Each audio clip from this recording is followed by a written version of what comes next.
let's deploy and test the Snowflake Snowpipe streaming connector using the StreamNative UI. I've already done the configuration on the Snowflake side following our documentation. That would include creating the database and schema where we want to publish the data, as well as a role and a user that has the correct permissions and keys for accessing the Snowflake database and schema for when we deploy. So here I am in the StreamNative UI. I'm already in the public tenant and default namespace where I'd like to deploy this Pulsar Snowflake Snowpipe streaming connector. Go to the Connectors tab on the left page, again with the tenant and namespace selected, and I'll go on Create Sync. If I scroll down to Snowflake Streaming, the sync details and below will update. So first we're going to fill in the sync name. So that's just the name that the sync will have. The subscription, this is the name of the subscription that will end up on the topic that's used by this sync.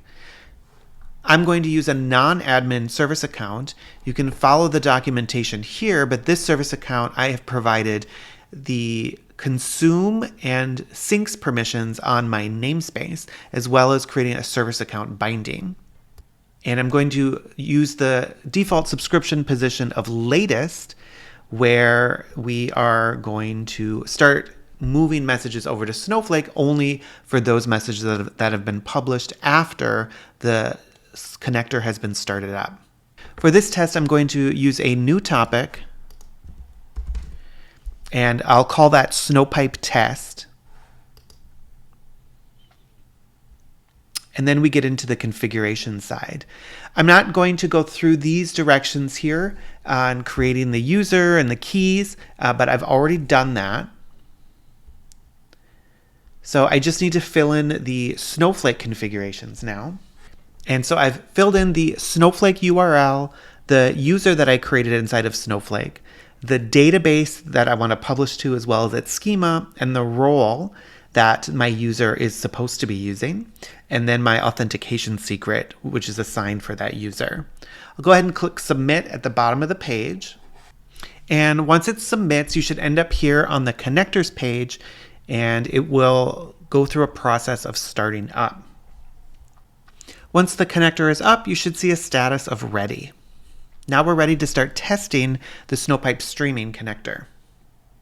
To test the Snowpipe streaming connector, we're going to test with Pulsar messages. So I'll need the endpoint where I need to publish those messages to.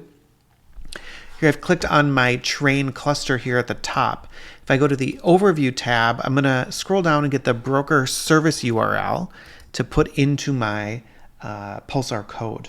So here I have some Pulsar Java client code. I'm going to be publishing to that server. So here's that service URL here. I'm going to publish to the public default Snowpipe streaming topic.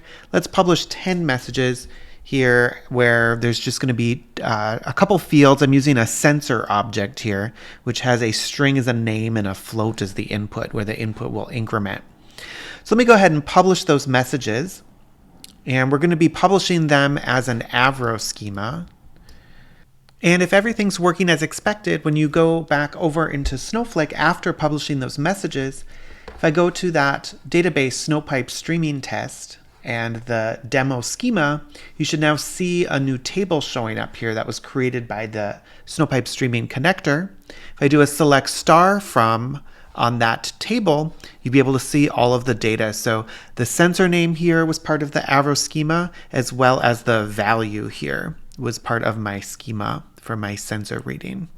I've also got a timestamp here that I had added as a field on my sensor reading, so I can access it as one of my fields inside of Snowflake.